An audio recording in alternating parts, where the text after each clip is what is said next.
Welcome to the third episode of The Swarm, a business and technology podcast brought to you by MyKrill. I'm your host, Wallace Chase. I'm a futurist, a lover of technology and its application in business, and I'm also the head of strategy and development at MyKrill. If you're not familiar with MyKrill, we're a very different type of consulting practice, and what makes us unique is that we're obsessively focused on our clients having what we call triumphant outcomes. Our expertise is ERP evaluation and selection, project management and project recovery, and custom applications. If you'd like to talk with us, you can navigate to our Contact Us page on our website and let us know when you'd like to meet.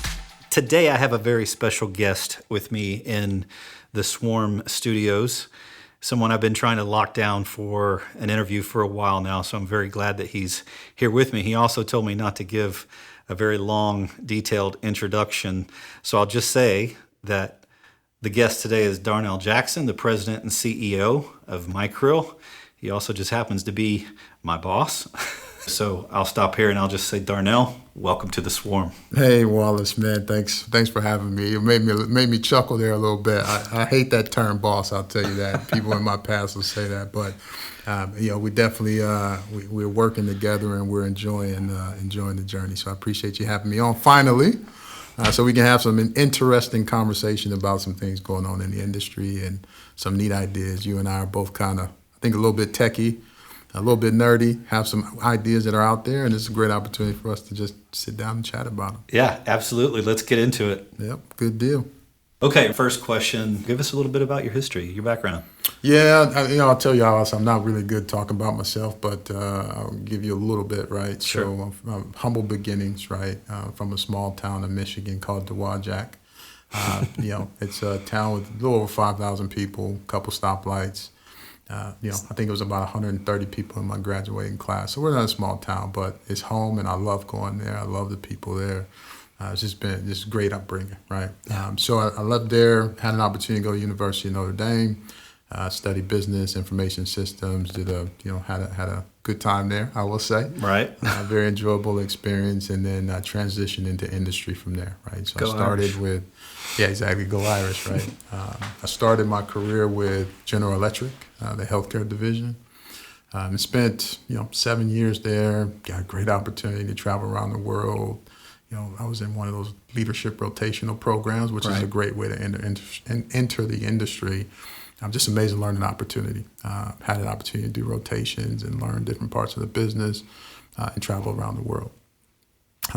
My proficiency or advanced proficiency became in the space of manufacturing execution systems. Right. So spent a lot of time in shop floors around the world implementing technology, working with global quality teams, which eventually turned me into a black belt. From a Six Sigma standpoint, got to drive process improvements around the company, and then ultimately just kept moving, right? Just kept taking on more and more, raised my hand for opportunities, got challenged a bit, and that grew me into roles where I directly reported to the CIO, which created a plethora of opportunities for me, and just continued to grow from there. In 2015, I decided to leave GE. And I went to join the oil and gas construction industry. Mm-hmm. And there was where I would say my leadership chops were really, really tested and developed. Had an opportunity to work with some fantastic leaders, right? Particularly in that role. And so learned a lot, got some great opportunity, and tried a lot of things, right? Started a couple companies here and there on the side. Just had an opportunity to really grow, scale impact internationally. And from there, at some point, I decided that I wanted to jump out of industry and partner up with our investors here, a company called Spence & Co. They've invested with us and partnered with us on this MyKrill venture. And so I've been here the past year, a little more over a year, and just having a great time, man. I mean, this has just been something that I couldn't have imagined, right? There's a little bit of angst when you start your own company and you're working with folks to build something, just not sure where it's going to go, right? So that first year was just all about proving that we had a concept that would work. And so we did that. Very excited about year one. Done an amazing job. Delivered some great value for customers. And so we're in the thick of year two now. And again, just off to a great start. So it's a little bit about me personally. I've got my wife Angie and 5 children. So they keep us busy and enjoy all of that. So yeah, it's been a great run the past 20 years. Awesome. Thanks for giving a little background. Let's dive right into the questions. All right. When I interviewed with you, I saw that you had an Alexa on your desk. Yeah. And I was like, yeah, me and this guy are going to get along. Yeah. Yeah. In fact, I was thinking, man, why can't Amazon partner with Microsoft 365 so that literally you can just use it to do email, use it to do your schedule, even dictation and things like that. You should use all the tools you can from a technology perspective to help you at work be more efficient. Yep. Yeah, I mean, you think about the questions that you can ask it, right? You go to Google every day and type something in, you can just ask Alexa and take you, a few seconds. So I like the efficiency that comes with it. Yeah. I remember when I was a kid, we were one of the only families on the block with an encyclopedia set. Oh, yeah? The Britannicus? When I was a little kid, right? Yeah. Like, 6, 7, 8 years old. And all the, if somebody needed to know something, they would come to our house and look it up. There just was no internet. I just kind of grew up thinking, man, as soon as we can make this more efficient, I'm going to take advantage of it. No, I agree with you. It's funny that you mentioned the encyclopedia. So growing up, my brother, sister, and I shared an encyclopedia set, right? And I remember they were like this brown color with a gold leaf on them. And we had all of them. My parents bought the full set one year, right? And a few years ago, I drove home with the kids for the summer. Mm-hmm. And when we were leaving, my mom said, hey, here's a box for you. I've been saving this for you. You need to take it. It's heavy. Turns out it was the encyclopedia. She's like, I've been saving them for you. You take them. I'm like, Mom, my kids use Google. They don't need an encyclopedia anymore. Right. But I will say they look good on my bookshelf at home. So I think we probably had that exact same set, Encyclopedia Britannica. Yeah. It was like 20 or 30 books or something like that. Yeah. Every subject under the sun had to be researched, and if technology updated or if anything on a subject updated, you had to wait till the next edition, which was like 2 years later. How far we've come, right? I mean, it's been an amazing journey the last, I'll say, 30, 40 years. Yeah. It's been an amazing journey. Yeah, and technology just seems to grow exponentially. Yeah. So I read this book by Peter Thiel called 0 to 1.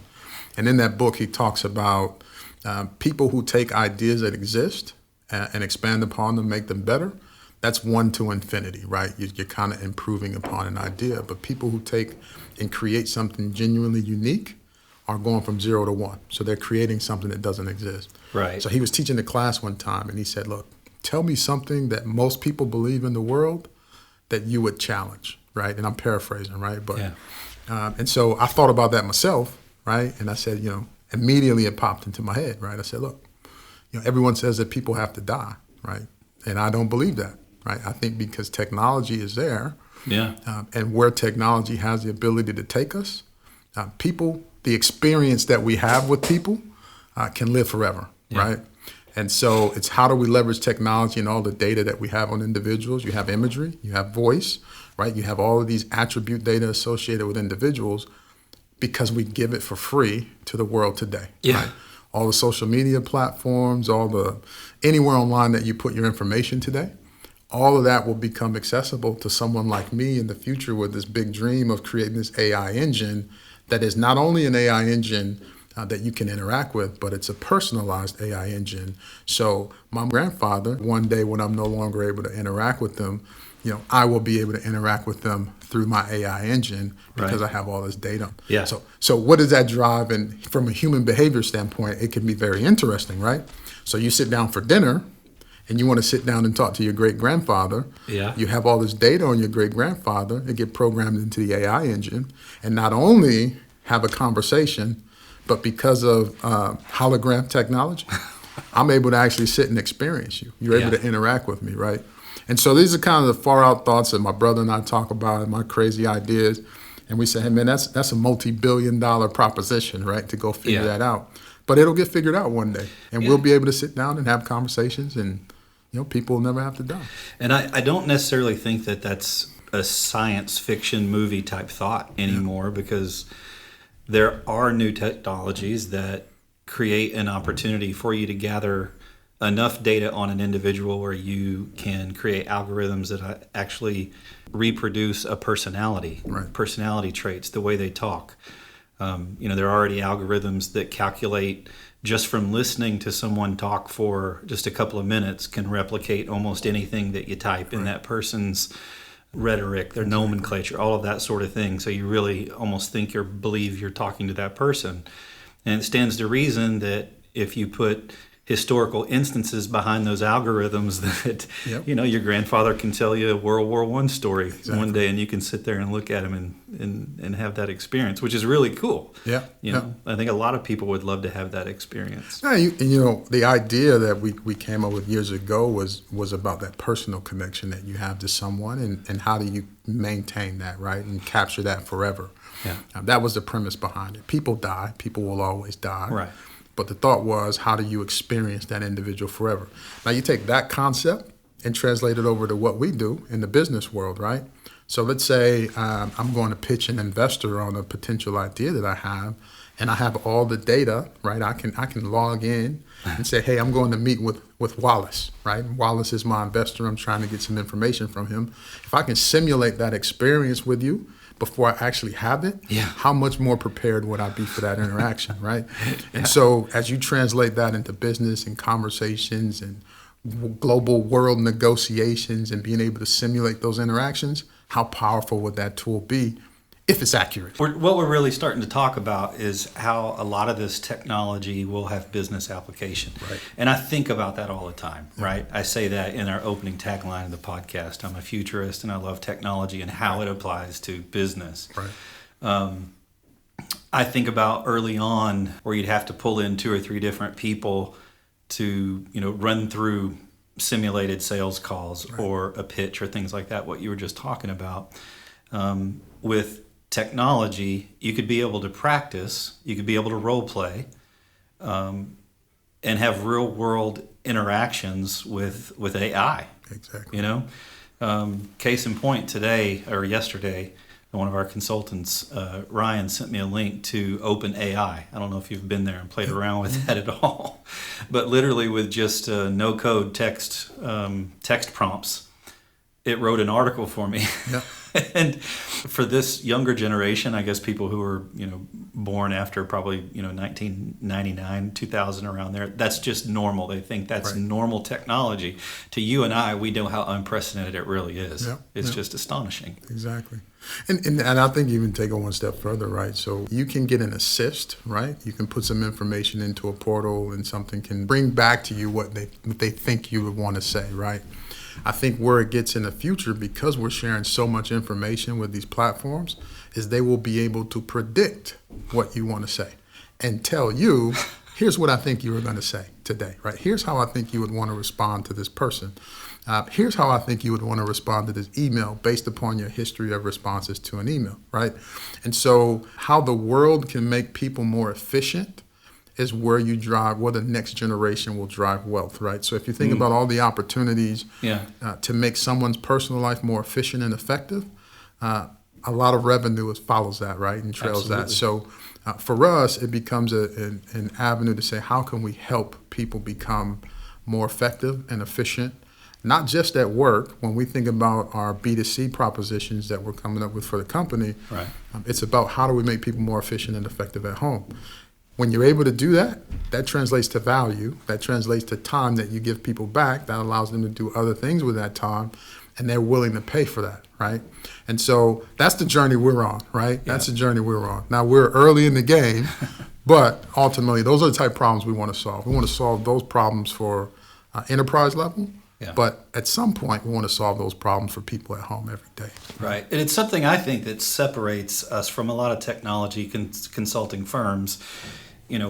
Early on, we said that this was going to be a consulting firm that spent a great deal of time trying to help people be more efficient at their jobs so that work can be more enjoyable and more effective and more accurate so that they have more time to spend with their families. Right. One of the ways that we have to do that is to make technology accessible in a way at work where it can automate almost every function. Right. So we're moving into this age where we're trying to make work more efficient so that people can have more fulfilling home lives and spend more time there. Yeah, absolutely. And what we're really doing is we're creating a work world where humans aren't really all that needed anymore. Yeah. Well, and I think it's how humans are needed, right? I think that's the concern that people, on the surface level, it says, hey, technology advancement replaces jobs. Well, it creates a layer of opportunity a little bit above where that automation has taken place, right? Right. And so over time, yes, more and more automation comes into place, but that creates opportunity for us to go solve other problems, right? And so I don't necessarily see that. Some people could look at technology and say, oh, technology is bad because it's taking all the jobs away. And there's some aspects that I think are rooted in truth of that. But I think in total, we go learn how to solve more complex challenges, right? We take those resources, you go figure out how to solve more complex challenges, and you create opportunity in other avenues, right? Yeah. I think holistically, for me, at the end of the day, if you think about MyKrill and what we've kind of based our company on and caring about our people, caring about our customers, being obsessed about it at the end of the day, and you marry that with one of the trends in the industry is that people care more today about their personal time than ever before, right? So COVID, right, that period was a blessing and a curse, right? The blessing side of it was obviously that people got a recognition that their time is valuable, their family is valuable, and they were challenging themselves to figure out how to spend more time with their family. And so as technology evolves and gives you the ability to work remotely, right? So you can go on vacation. You can still work an 8 to 10 hour day, but that last 5-6 hours, you're able to enjoy it on the beach with your family as opposed to being in your living room here in Houston, right? And so how we leverage the opportunities that technology creates to drive more capacity for people to enjoy their personal lives is going to be an increasing trend, right? It's certainly going to be something. And I'm hopeful. I believe that we're positioning ourselves as a growing company to be right in the thick of that change. Yeah. It's interesting. We talk about how technology can automate so many different things, and ultimately, either good or bad or indifferent, it starts to eliminate the level of human interaction. Yeah. Right. I was reading just the other day in an article that came across my news feed that there are 2.5 million truck drivers, long haul and short haul truck drivers, and when you think about what happens to those individuals when self-driving is the most predominant way to move material around the country, right? You don't need those individuals. That's a lot of people out of work. You think, well, will they find something else to do? Or like Andrew Yang talks about in his book, will we move to a society where there's not really much human work that has to be done anymore, and we have to find either a different form of currency, everyone gets the same amount of currency. Right. It just opens up all these questions that make you think, oh my God, are we moving in the right direction for the right reasons, or just because we can, or just because we want to make things easier, cheaper, and be lazy? Right. No, I think, look, those are some interesting questions, right? I mean, and, I have my perspective on that, right? I don't think you can ever do away with human interaction and human work, right? Yeah. I think that's always going to be a fundamental component of our existence, right? Yeah. We'll just find other things to work on. We'll find other ways to occupy our time. We'll find other ways to, once we got this planet fully under wraps and everything's great, we'll go solve problems on another planet, right? So, I don't think, depending on your perspective, the world is arguably billions of years old. Yeah. And we're still solving problems today, right? People have been here for centuries, and we're still solving problems today. And so I think that'll continue. It's just what do those problems look like? Yeah. And I'm encouraged, right? I think the type of problems that we solve today are driving impact the way that, no one's ever seen, right? Yeah. And it's a tremendous opportunity for us and our children. So before my grandmother passed, I remember having a conversation with her, and I'm going to ask the same question of you in a moment. I asked her, what's the most significant piece of technology that you've witnessed and how it's impacted your life? And she said the automobile. Like, I remember seeing my first automobile and riding in my first car thinking, we've arrived. Yeah. We're in the future. There's nothing that gets any better than this. Until she took her first plane ride, about 25 years later. And she said she just couldn't believe it. Those two things, riding in a car and riding in a plane, just absolutely blew her away. Okay. So I'll ask you that same question. In your lifetime, What do you think the most impactful or the most important piece of technology is? So I'm going to answer it a little differently. So I'm going to bridge across generations, right? And so I think if I go back a little bit further than my generation, I think the first thing for me would be the ability to communicate via television, right, or video. Because it took something that took a courier and potentially days to communicate a message to instantaneous, right? And so if I fast forward to my generation and take that a bit further, it would be email. The ability for us to interact with media immediately, provide responses immediately, and not have to deal with days of information flow is something that I think changed the world forever, right? So television was critical, right, in the transformation, but it was a one-way communication, right? There was a download of information, and then I could go regurgitate and repeat that information as many times as I wanted to. Right. With email, right, and these social forms of communication, it instantaneously became a two-way communication stream. So not only do you get to share with me your perspective, I get to immediately share with you my perspective. And I get to share that all over the world, every moment of the day, and it has an extreme impact, right? And so I think those, to me, are two major components that have changed the world forever. And you think about television. Yeah, it's gotten better, more pixels. I mean, but fundamentally, it's still the same. The ability to send an instantaneous message from one part of the world to another part of the world in seconds. And the same thing with communication that came in the form of email and social media. One of the things that's made that possible, rather, is the internet. So I would probably answer that question if I ask it of myself, to say, well, it's the internet, because it does give us the ability to do those things that you're talking about. Right. Send and receive instantaneous message, give instant feedback, hear and understand something that 2 or 3 other people across the world are thinking or trying to communicate to you. And I also think that that's one of the reasons that technology has grown at such a rapid pace over the past, since the advent of the internet. We've seen a miraculous rise in technology.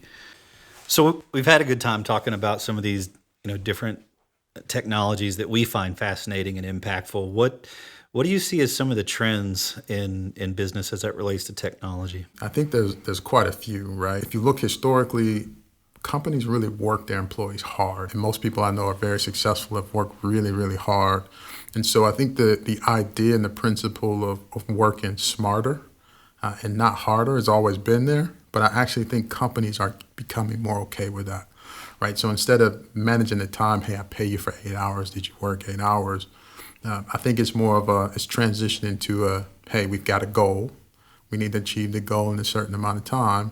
Are we achieving the goal? Right. And so I think as you see these transformational organizations, they're focusing more on outcomes, right, as opposed to the process, right? And I think that's one major trend that employers are going to see, particularly as the talent pool becomes younger and younger.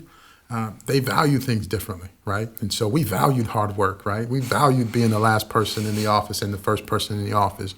That's not a value for the generation today. And that's not to say that they're lazy, because they're far from lazy, right? They've just figured out a way to be efficient and effective and get the job done and not do it the way that we did it. And I don't think there's anything wrong with that. So I think companies will start to adapt or adopt to that mentality and just focusing on the results.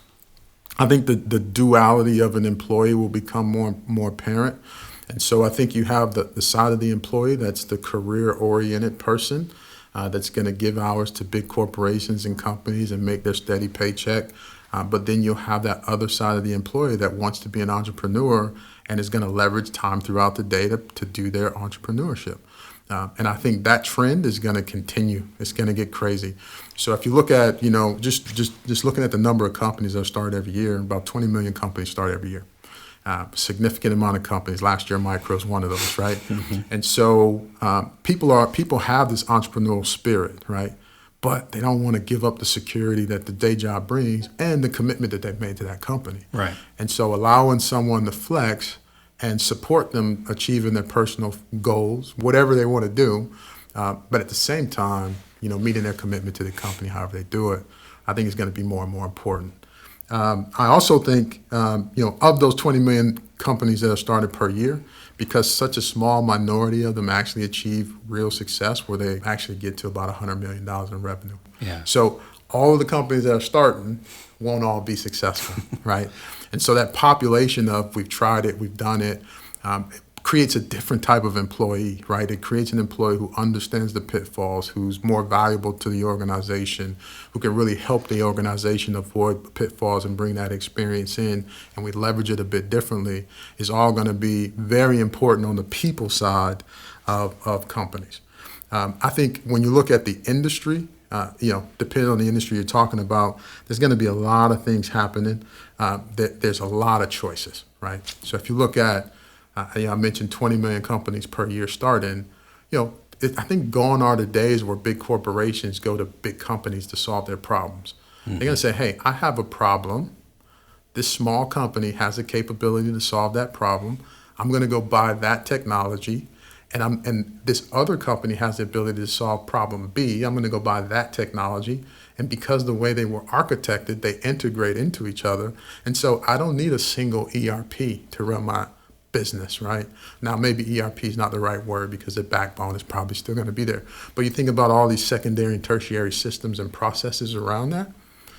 I think the days are gone when you got to go to a mature, well-known, well-established vendor to get those things done. Let's go try this low-cost, great opportunity, well-integrated with other products downstream. And so business is going to change that way. Right. I think that trend is going to continue. When you got so many companies starting with great ideas that are bringing so many product offerings to market, enterprises got to look at how they capitalize on that. The cost is much lower, Right. meets the need. Integration is there. And a lot of times these integrations are seamless or out of the box, right, because they're open. It makes it a little less cumbersome on an organization to go build a big team, to go build this big integration, data team to do a migration, all that. Right. Gone are those days, right? So I think there's a couple things that industries just really got to keep in mind. If you look in the old days, right, and the old days we're talking 5, 6 years, 10 years ago, paradox of choice sets in, right? You got so many options for vendors. You would bring in 5, 10, 15 vendors, having these conversations, try to figure out who was the best vendor.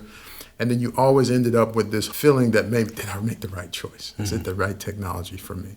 Now I think that's, even though there's more options today, I think the confidence that those smaller options can meet the need of the business, they're able to prove it much faster because the time to deploy the solutions is much quicker. The cost to do it is much lower, so the risk is significantly lower on the business. They'll take those chances now where they didn't take those chances before. I think the companies get more and more comfortable with that. Our companies are going to win long term because the business is there to make money, right? The business is there to solve problems for the consumer. The business is not there to solve their own problems every single day. Right. The more you have to invest to solve your own problems, you're taking away from solving problems for the customer. So they'll pick things that are quick, meet the need, and lets us get back to serving the customer. And I think that's where the priority needs to be. Yeah. I think most consumers and businesses, when they get ready to solve a business challenge, they already know a lot about what they think, what they think they need to solve the issue. And they already know what piece of technology and maybe even what brand, because of its capabilities, they need. Major difference, right? Major difference. I mean, years ago, being in IT, internal IT, the business would come and say, hey, I have a problem. Here's my problem. IT was tasked with going out and figuring out what 10, 15, 5, 3 solutions could meet that need, and taking them through a process to evaluate the tools, right? And there's still a component of that today, right? But oftentimes, you're right, they've done their research, they've talked to vendors, they've done a demo, they've gotten a trial license, and they're like, hey, these are the 2 software that we like the best. Can you help us, put it in place, right? So that's good and bad, right? It's good because, it's accessible, it's low risk. This whole fail fast mentality is out there. Let's just go pick it, see if it works. If it doesn't work, we'll pivot. Right. And I think that has a place. But there's also still a place for strategy, understanding what the business needs to really scale and how is this going to support the business long term. And so it's just a balance, right?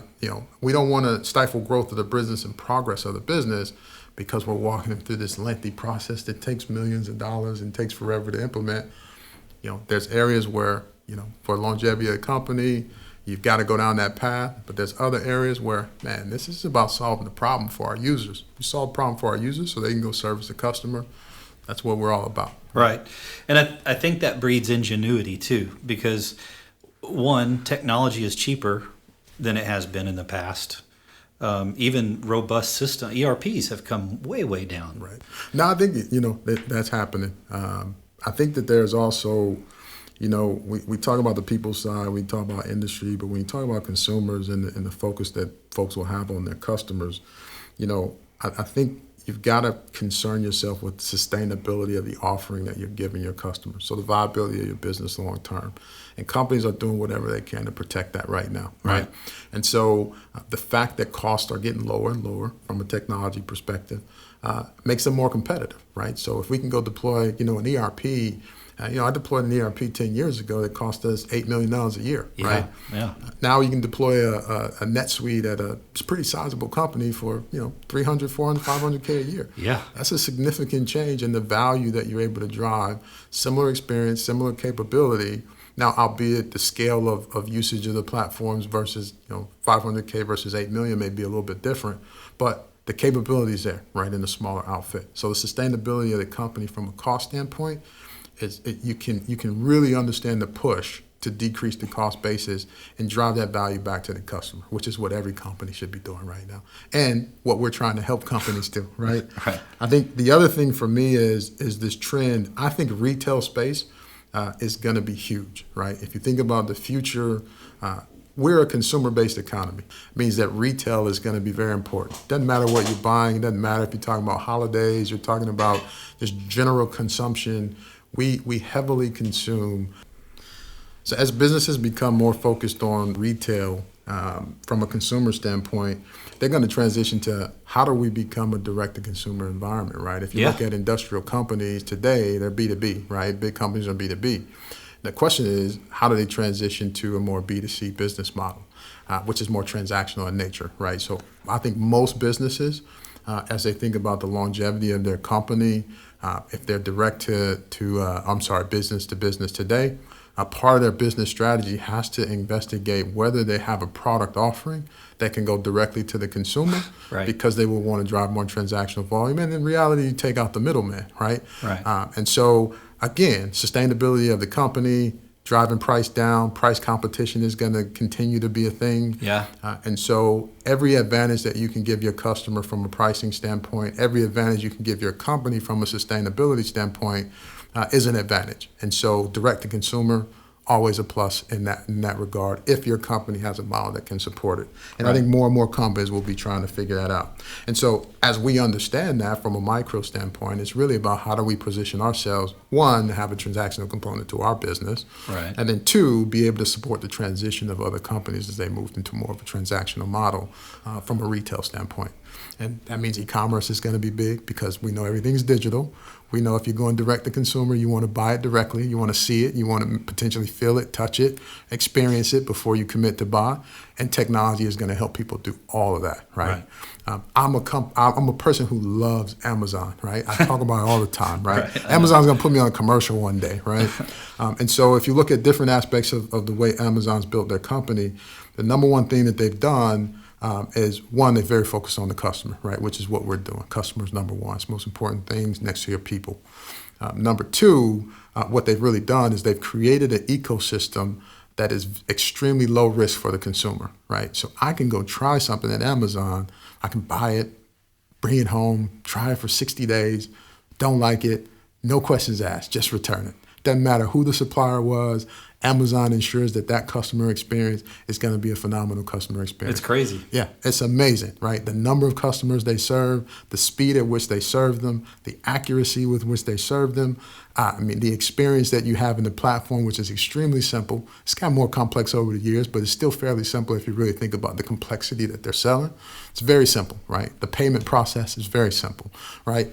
And so their business model and how they've really focused on the customer is what many companies should really do. And I'm giving away our secrets because we're just but at the end of the day, I just think that they've gotten it right. And there's a lot of companies out there that have gotten it right. But I think that's something that you'll see is how do we replicate that experience that they've been able to create, that companies like them have been able to create, and really make it a low-risk proposition to do business with you. You touched on something, Darnell, that I want to go back and revisit, and that's the idea that a company that holistically may be a service model company, whatever that is also scrambling to try and find ways to have transactional, lower cost, higher volume ways of making revenue streams. Mm-hmm. And so you have this weird dichotomy of this big service branch of a company, and then in their R&D department, they're trying to create a widget. Right. Yeah. Absolutely. that sells Absolutely. for $10 a piece. Yeah. That they can sell to every single person on the planet. Absolutely. So it's something that's amazing to watch this transformation happen, and we're in it too, right? I mean, Absolutely. we're whiteboarding ideas all the time. Absolutely. And I think it's for me, transactional is important. But it's really about high touch with your customer, right? So at the end of the day, as a service to my customer, the more I can touch my customer, the more value I'm providing to my customer, which creates opportunity for them and me, right? And so for me, it's really at the root of it, it's always got to be about the customer. If I'm only dealing with my customer a couple times a month and I'm sending them a bill at the end of the month, that high touch is not really there. But if I'm dealing with you every day, right. I'm providing you a service every day, I'm providing you value every day, and you feel really good about what we're doing. And like what we like to say is the triumphant outcomes, and hopefully folks have listened to prior podcasts. They know that's a big part of what we seek. That's a win for us, right? That's a win for the business. So when I say transactional, it's just a high touch with the customer. How right. regular can we be with the customer? Can we create products that allow us to touch our customer every day as opposed to a few times a month? And that's really the focus for us, right? Yeah. So my family and I went and saw Black Panther a couple of weeks ago, and we're like, well, that was one that was released directly to the movie theater, but even if it had been released directly to the home, we would have gone to the theater because we just wanted that experience, right? We wanted to eat dinner at the theater. We wanted to watch the movie, get out of the house, and enjoy. And so they're giving you options, right? And that's the big thing about the world that's changing is where options were few years ago, options are plentiful now. And so in a world where there's many options, as a business, you've got to be cognizant of that. And how do you prepare yourself for those options? How do you differentiate yourself? Right. And how do you focus on giving the customer what they need when they need it? I think in the past, what they had this concept in consulting where you would land and expand, right? So you get into an organization, you figure out, you're not really there to solve the problem you got hired to solve. You're really there to figure out if you can win more work. Yeah. And that's just not our approach, right? Obviously, we want to grow the business. Obviously, we want to do more for the client, but we want to do more for the client because we've done a great job, because we provided triumphant outcomes, not because every opportunity I saw and heard, I tried to sell you, right? You will bring opportunities to me because we come with the right mindset. We do things the right way. We bring the right expertise, and we're truly focused on solving your problems and make you better. And I think as people kind of have that mindset, even with all the options out there, there's still space for a lot of people to win. Yeah. And I think we're certainly positioned for that. Yeah. I think you've done a good job of bringing it back home to how MyKrill differentiates ourselves, right? And we'll wrap up with this. There are many choices in the consulting fields, right? You could go out to one of the big players, what used to be called kind of the big four, big five, mm-hmm. right? But they're extremely expensive. Right. But you look at someone like MyKrill, and we have just as much experience, we have the expertise, but we're half the cost, right.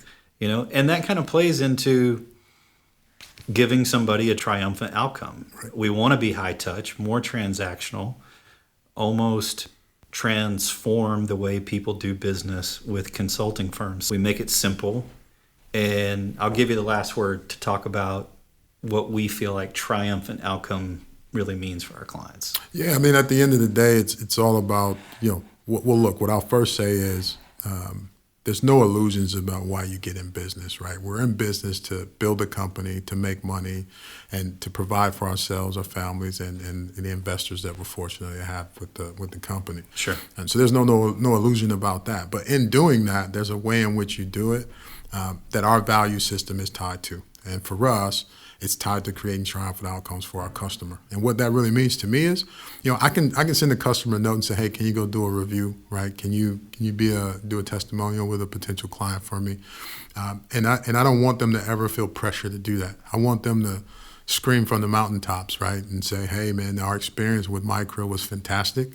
They brought expertise to the table, expertise that is equivalent to the big box shops and even better, right, in some cases. They brought that expertise rolled up their sleeves, they dug in, they weren't scared to do the hard work, they weren't scared to stretch themselves beyond what we asked them to do, because their goal was to make sure that we were happy and we got what we needed. And so that's what we're all about, right? Making sure that the client is happy and will proactively communicate the message of what MyKrill is doing for them. And I think we're very pleased with our customer base so far. We've had that happen in a number of cases, some referrals, some folks moved from company A to company B and called us to come in and help them. And so it's on the back of that MyKrill will continue to grow and do well. And so my message to the team is, keep customers first. Let's focus on delivering. Let's focus on providing them capability and bringing that expertise. It's a value.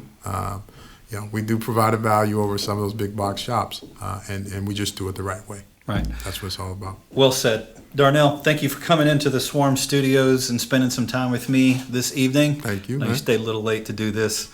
So it's been a pleasure. It's been a joy. I know we were talking about some technology trends and some neat things in the future, but that's what makes it exciting, man. So I appreciate the time and look forward to the next one. Right on. Thank you, Darnell. All right.